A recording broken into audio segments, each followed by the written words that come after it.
There you go. We We are live with Chris Walker. I've tried to have him on the pod for quite a while. Followed Chris on YouTube. He is top notch in what he does. He's the CEO of Refined Labs. He's all about RevOps, B2B SaaS, demand gen, go to market, GTM, revenue R&D. Really love what he's doing. He's bringing a unique concept to that field that has been stagnant for quite a while. Chris, I'm really glad to have you on. Can you introduce yourself and tell us a bit more about Refined Labs? Yeah. Hey, everyone. Happy to be here. For those on YouTube as well, shout out. My name is Chris Walker. I'm the CEO of a company called Refined Labs. I started the company in 2019 on my own in my living room and have since been able to scale that. We have a really large, talented team here, as well as we've worked with over 250 high growth, high profile B2B SaaS companies over the past 4.5 years. That experience with that many companies in a short period of time inside of their Salesforce data, seeing how the budget is being allocated, talking to the CMO and executives about the challenges that they're having, thinking about how they're going through forecasting and planning, what metrics they're currently looking at, how the money gets deployed before we get involved. I see all of these insights, and not at one company. I see them at companies over and over again. And when you see it over and over again in a larger scale, you start to see the patterns. You start to see that every single company that spends this much money on content syndication and gets a $50 CPL also isn't looking at the down funnel impact of that and the actualized ROI of content syndication. They just look at it as cost per lead and how many leads they get. And you just watched, if you see that over 12 or 15 companies, you can see the win rates and you can see the similarities there. Then you're able to begin to start extrapolating and saying, hey, it's not that this company sucks at running content syndication. It's that content syndication doesn't work when used this way if you measure it against revenue and ROI. And so that has given the view that I have has given me a very unique way of observing what's happening in the market, hearing from executives about what their core challenges are and where they are running into issues. For me to go in there as a consultant and my company to go in as consultants and solve those issues, and then be able to package frameworks and ideas of how to think about things so that companies are able to move their overall demand and go-to-market system forward overall at scale. And so our mission here is to fundamentally change how B2B companies think about, measure, and execute their go-to-market strategies, including marketing, sales, BDRs, revenue operations. What are the underlying frameworks we should be using? What's the mindset that we need to bring into it? How are we going to look at this? What's the attribution setup going to be? Et cetera, et cetera, et cetera. And we've created a place now where all like a bunch of innovative B2B marketing teams can come together, experiment, and drive the profession forward, which I think is what this profession needs. The existing frameworks all come from large vendors that do not actually execute. Analyst firms that get paid by technology vendors to recommend technology, and consulting firms that haven't even used a Facebook ad, but try and give advice about how to spend $100,000 on Facebook ads. And so, us, interestingly, in the middle, have been able to blend all of these together. How are you going to use tech? How are you going to allocate the budget and actually run the ads? What are the best practices? And how are we going to measure this overall? And packaging that up into a new system that companies could use to power their go-to-market, how they think about things, how they measure things. And so that has been, that's what we're working on here. Is the job done? No, we're just getting started. There's a lot to be done. Companies are adopting this methodology and having success. But I think the really interesting thing is that we're all building this together. There's a future out there. All the companies that work with us get to participate and help us build the future. And we're creating new ways for companies that are able to work with us that want to participate in moving this forward together without needing to hire us in like a large services capacity. So those are things that are coming in the future. But that's a little bit about me. I consider myself a marketer by trade and an entrepreneur. And being able to see all the different things, marketing, sales, product, pricing, finance, just gives you a whole different view of how you look at marketing overall, looking at it as a business owner or as a business leader versus as a functional expert. You treat the function differently.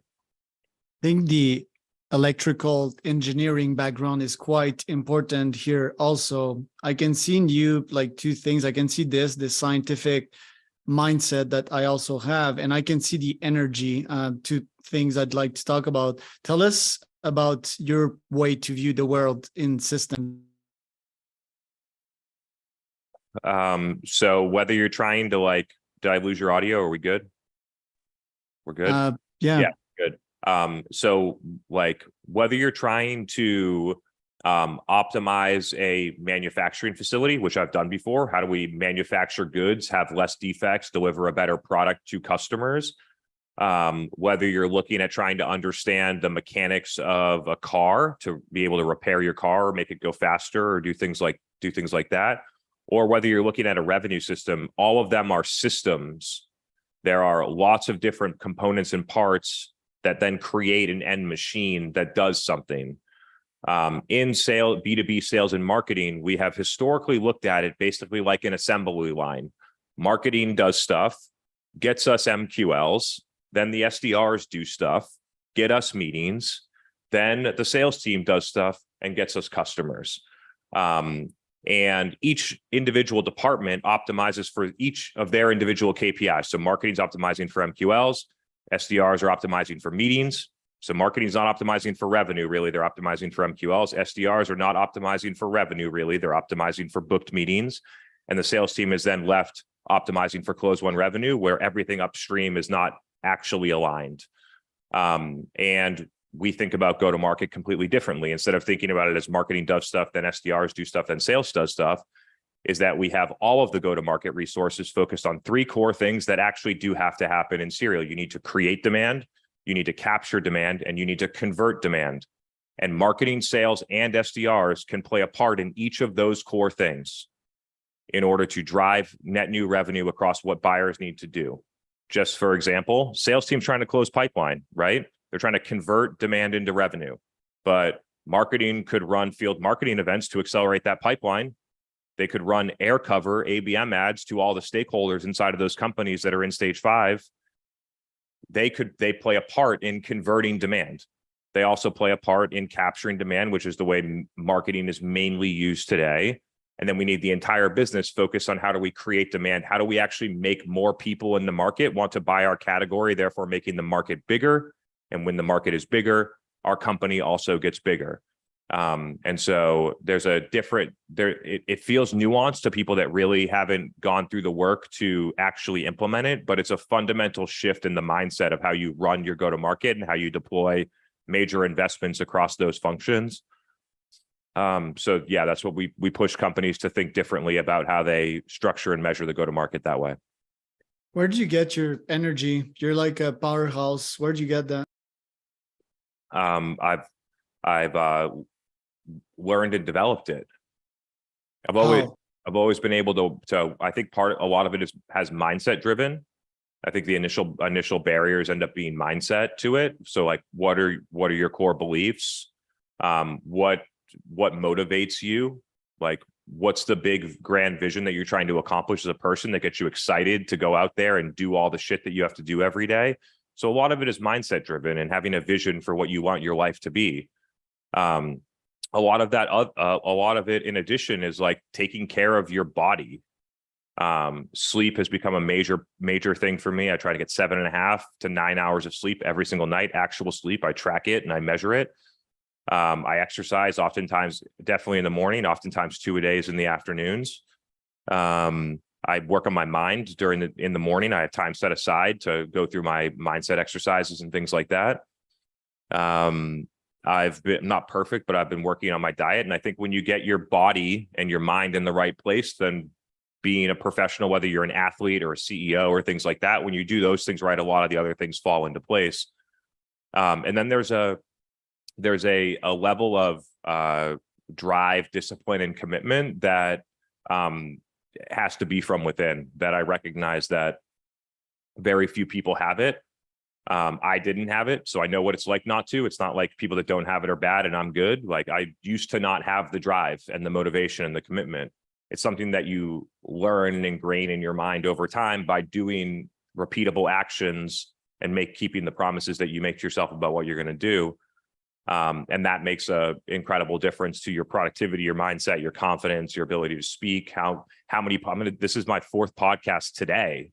You know what I mean? So a lot of people aren't doing 4 podcasts in half a year.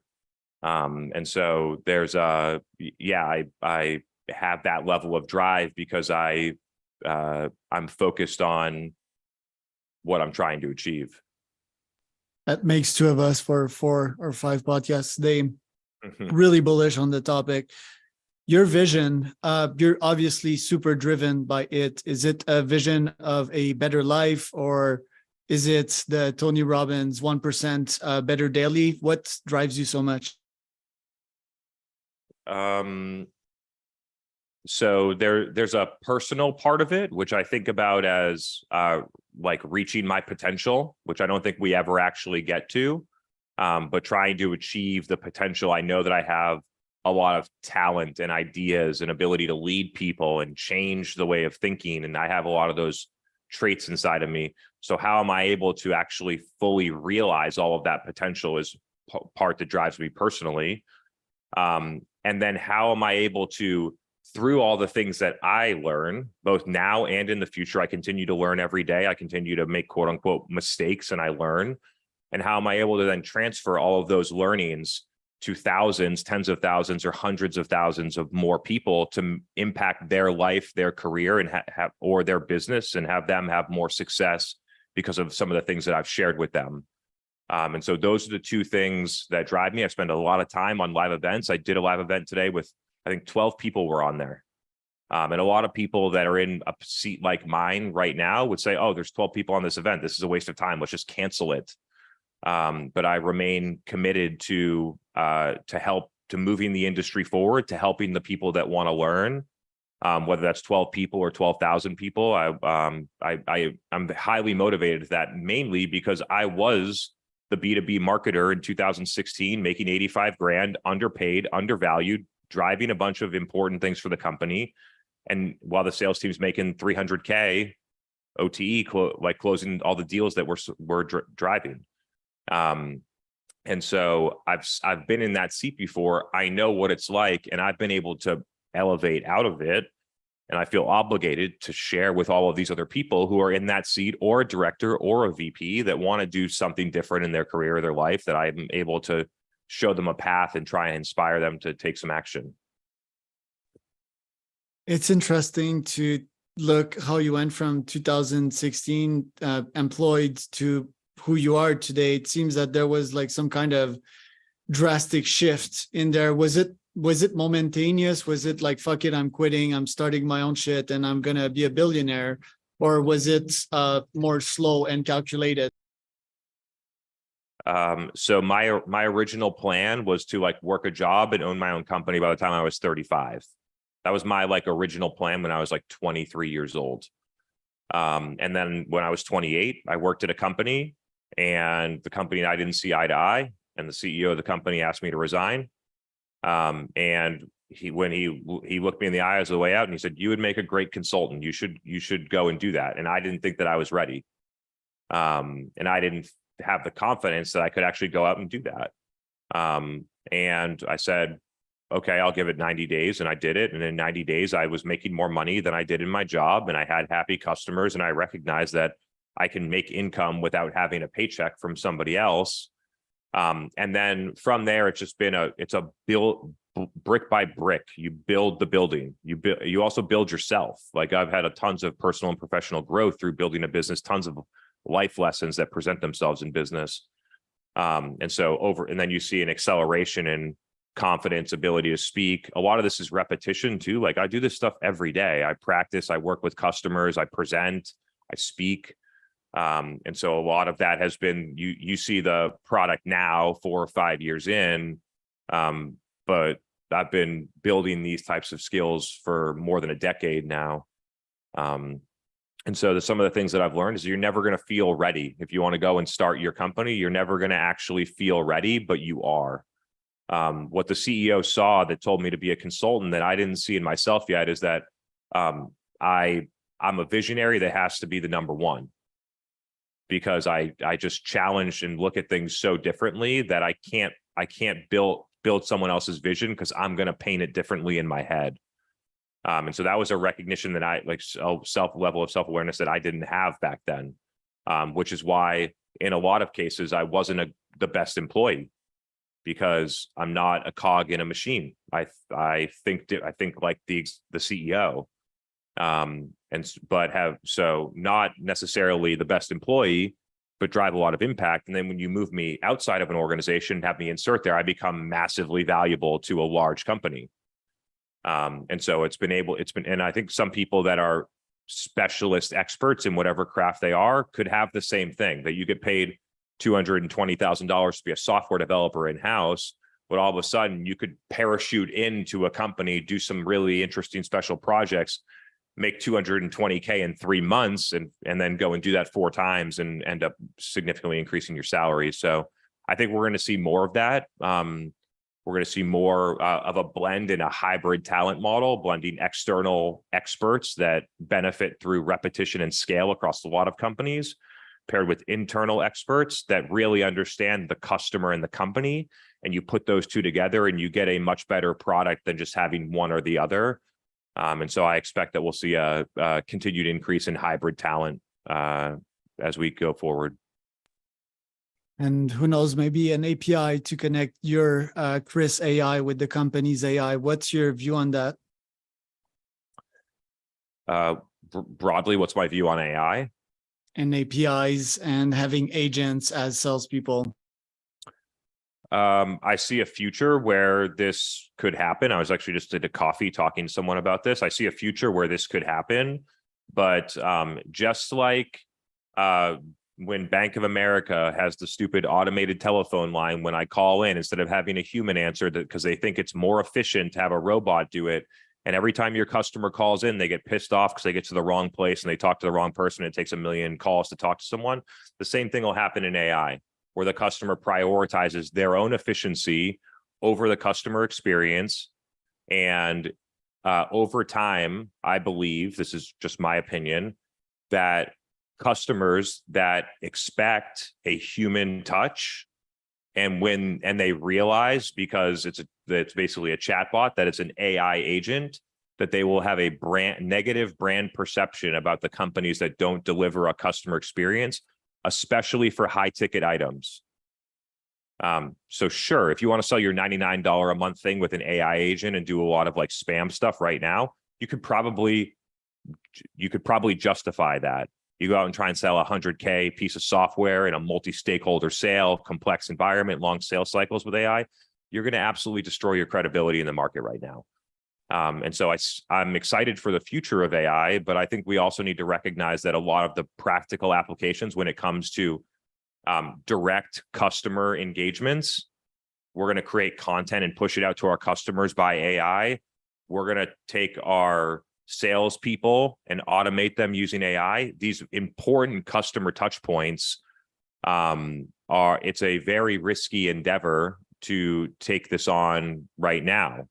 The places where there's a lot of benefit in AI, I believe, is I think for all the companies that have access to a large set of data, aggregated data, I think AI becomes super interesting. Think about like the Clarys, the Gongs, the companies that are integrated into thousands of Salesforce instances and have all that data. There is a bunch of stuff that can be figured out with AI there. I think that's really interesting. I think process automation for like low-end processes, whether it's marketing or others that don't touch the customer and are like therefore are not content creation, I think also are interesting. So like the post-production of this podcast is a really interesting one. We finished the Zoom meeting closes out, it automatically edits it, uploads it to the podcast, creates the show notes, puts it on a web page, gives you 7 clips for social. Like AI will be able to do that at some point soon. So low-end operational things, I think, are an interesting first move for AI. I think that people should be very cautious on things that directly impact the customer experience, sales, content distribution, things like that. It's just not there yet. Having AI write your blogs or make your ebook for it to sell your 100K software product is just not a good proposition right now. You win on expertise, not commodity information. What does AI do? It serves you up the most commodity information that there is. So that's something to be aware of. Yeah, I have a contrarian opinion on that. Most sales OGs would agree with that. But I wish my banking company would have an AI to answer me. Think of ChatGPT, the experience somewhat good, although it's been getting less good lately. It would be amazing just to get an answer in a couple seconds. That being said, I want to ask you, because I have you here, you deal with billion-dollar companies. What common mistakes do you see them doing from a GTM perspective? And what patterns do you see in their GTM success? So as companies are larger, especially ones that had a majority of revenue growth more than 5 years ago, the biggest issue in the go-to-market is that they're effectively stuck in a MQL machine. And it's very difficult to unwind when you have 1,000 reps or even 50 reps, and then you have a huge amount of SDRs, and you have a matrixed marketing organization that has 150 people and 10 to 20 million in spend or more.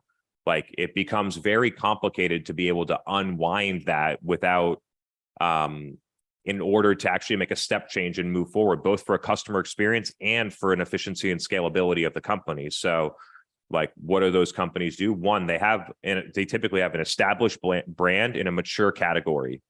And the interesting thing when you make the analyses of these companies are that where they spend their marketing dollars against how they get their customers is completely mismatched.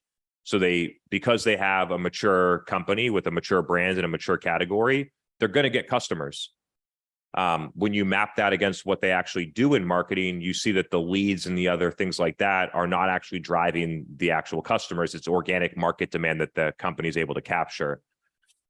And so I think, like, the biggest challenge is organizational change. Think about a company that needs to do just basic, like, some of these large companies need to do basic digital transformation. They need to start using a CRM.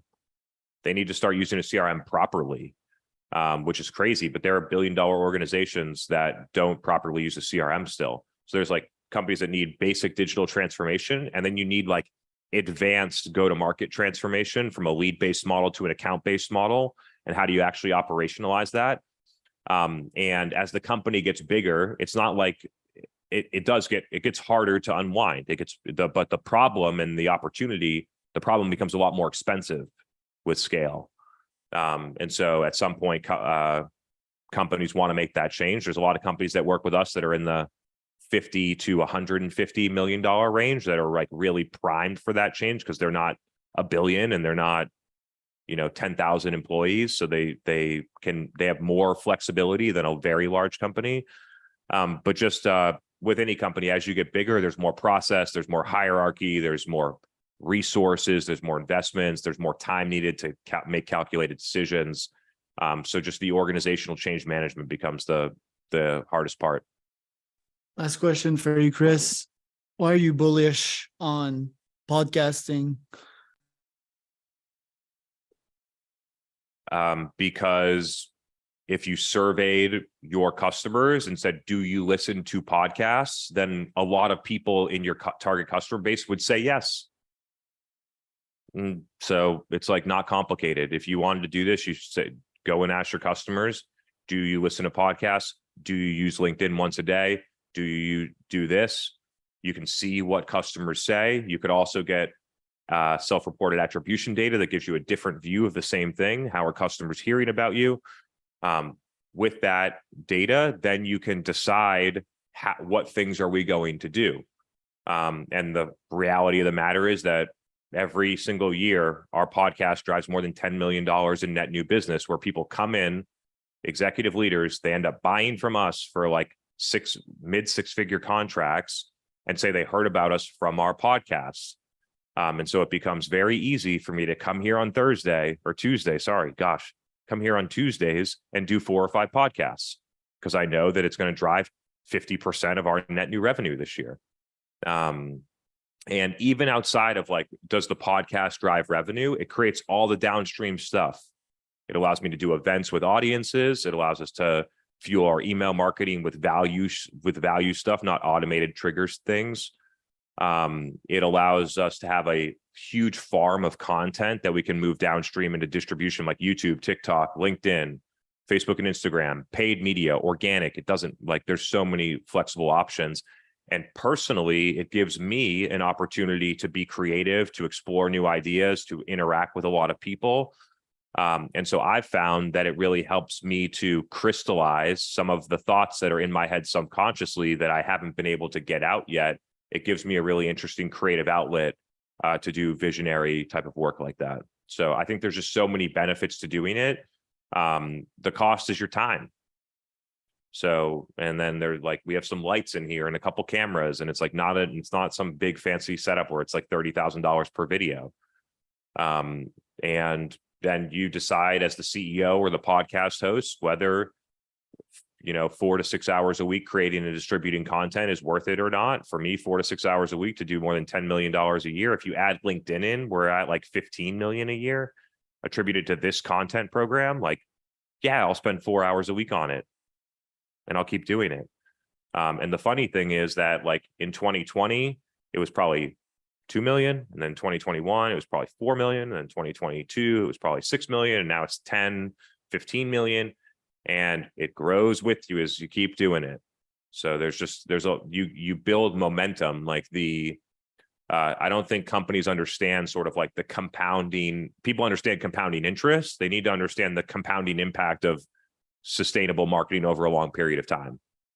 You get a compounding effect when you do it well over a sustained period of time that people don't understand. So that's why I'm bullish on a podcast, is because people that buy stuff, our target customer listens to podcasts, and for all of the other reasons that I mentioned that are more qualitative or personal. It's just a good thing to do. Very inspiring, dude. Thank you for coming. Where can people find out more about you and Refine Labs? Yeah, feel free to check out my podcast, B2B Revenue Vitals, on Apple and Spotify. And it's Chris Walker 171 on LinkedIn. Feel free to follow or connect with me there. And